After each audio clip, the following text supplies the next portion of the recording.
Salam IT News, jumpa lagi di program berita kami. Hari ini, kami akan informasikan tentang virus komunis Tiongkok pneumonia Wuhan menyebar ke seluruh dunia. Sementara itu, komunis Tiongkok yang mengekspos video palsu untuk mempromosikan apa yang disebutnya sebagai pencapaian dalam memerangi epidemi itu kini terkuak.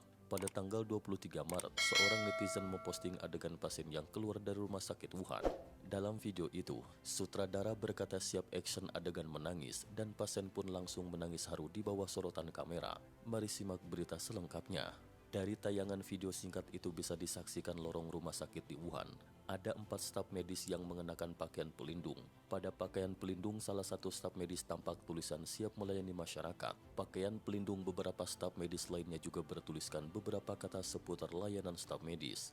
Ada 3 model yang diperankan pasien di samping staf medis. Sutradara yang merekam video itu berkata siap action adegan menangis. Salah satu pemeran yang diperankan pasien segera menangis sesegukan sambil berjalan ke depan staf medis dan memeluknya diiringi tepuk tangan lainnya. 预备，哭！哭又来呀！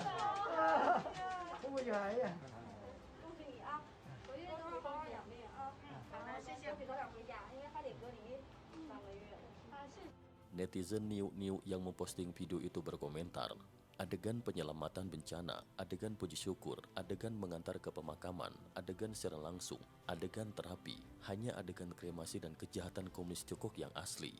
Tang Paiqiao memposting sejumlah video dari media corong komunis Tiongkok yang direkam di sebuah rumah sakit. Salah satu adegan itu mirip dengan film yang direkam di rumah sakit oleh media komunis Tiongkok. Adegan itu menampilkan seorang model cilik yang menjenguk ayahnya di sebuah rumah sakit melalui jendela kaca yang tertutup.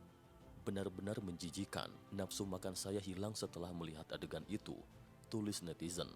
Sulit dipahami mereka yang merekam video itu bisa menjalani hidup seperti itu setiap hari. Seorang cendekiawan Tang Paiqiao yang mengunggah ulang video itu mengatakan, "Berhentilah, jangan lagi berbuat jahat, dan tanpa Anda sadari maut sedang mengintai Anda. Keuntungan yang tidak seberapa yang Anda dapatkan dari komunis Tiongkok dengan mengkhianati kepribadian Anda sekarang tak lebih dari harapan semu. Sadarlah wahai para awak media yang membantu komunis Tiongkok melakukan kejahatan." Tang Paiqiao adalah salah seorang aktivis politik yang melawan Tiongkok dari Provinsi Hunan yang memimpin aksi protes mahasiswa selama gerakan demokrasi tahun 89 silam. Video lain yang dirilis oleh Niu adalah pemandangan staf medis yang mengenakan pakaian pelindung berdansa di rumah sakit. Setelah diunggah ke internet, staf medis yang menari itu pun dicaci maki oleh netizen. Orang-orang ini telah dicuci otak, menyedihkan. Saya tidak melihat peri, tapi melihat sosok iblis sedang menari. Bandit komunis menyamar sebagai perawat, menginjak-injak hati nurani dan biadab. Pada 6 Maret, televisi nasional Tiongkok CCTV China Central Television Komunis Tiongkok mengatakan, reporter melakukan wawancara pada tanggal 3 Maret di Chuo Yangtze River Emergency Hospital atau Rumah Sakit Darurat Sungai Yangtze Wuhan.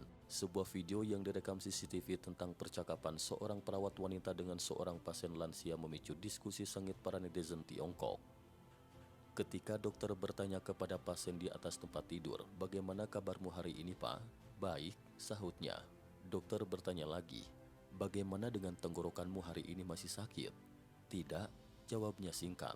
Dokter kembali bertanya, "Bagaimana dengan pernafasanmu, masih terasa sesak?"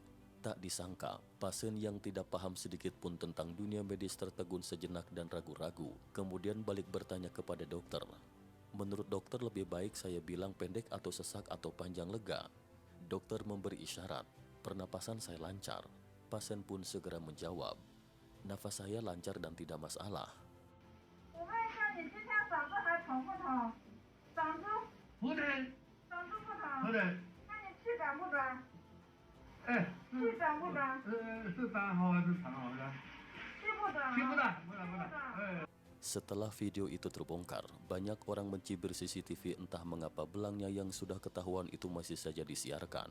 Pasien usia lanjut itu tampak sehat walafiat, sangat responsif dalam menjawab, membuktikan orang tua yang direkrut untuk berakting itu masih sehat secara fisik dan mental.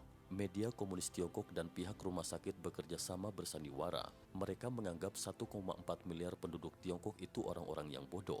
Memangnya kenapa meski terbongkar oleh kalian, berita yang disiarkan besok juga mau tidak mau kalian harus percaya?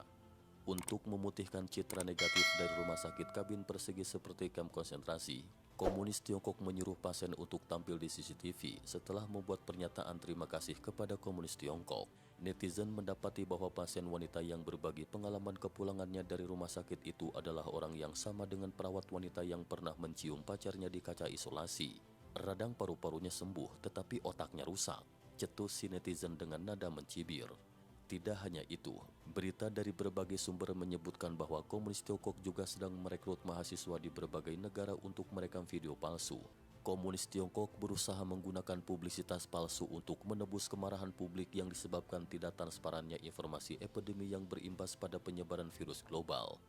Pada 22 Maret, sebuah postingan di internet mengatakan media komunis Tiongkok sedang merekrut mahasiswa di Eropa untuk merekam program video. Isinya tentang diskriminasi terhadap orang-orang Tiongkok yang disebabkan oleh virus komunis Tiongkok. Iklan yang menggunakan dua bahasa Mandarin dan Inggris itu secara khusus menekankan si model harus mengangkat plakat sambil menghadap kamera. Waktu pengambilan gambar adalah 2 jam dengan bayaran 60 euro atau sekitar 1,1 juta rupiah. Namun tidak disebutkan negara mana pengambilan gambar itu. Pada pertengahan Maret 2020, media komunis Tiongkok merilis sebuah video di sebuah lingkungan pemukiman yang sepi di Roma. Sayup-sayup terdengar rekaman lagu komunis Tiongkok. Dalam video itu juga tampak seorang pria dan wanita berseru terima kasih Tiongkok dalam bahasa Italia.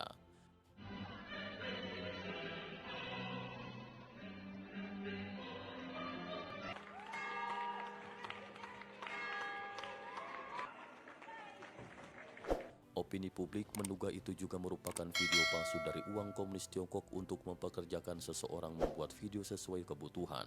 Sebelumnya, beberapa warga Kanada mengatakan kepada media bahwa mereka disewa untuk membuat film.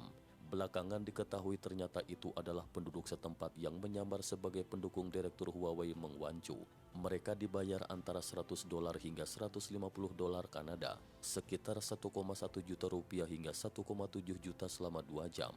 Seorang wanita mengatakan dia merasa sangat malu setelah mengetahui fakta itu.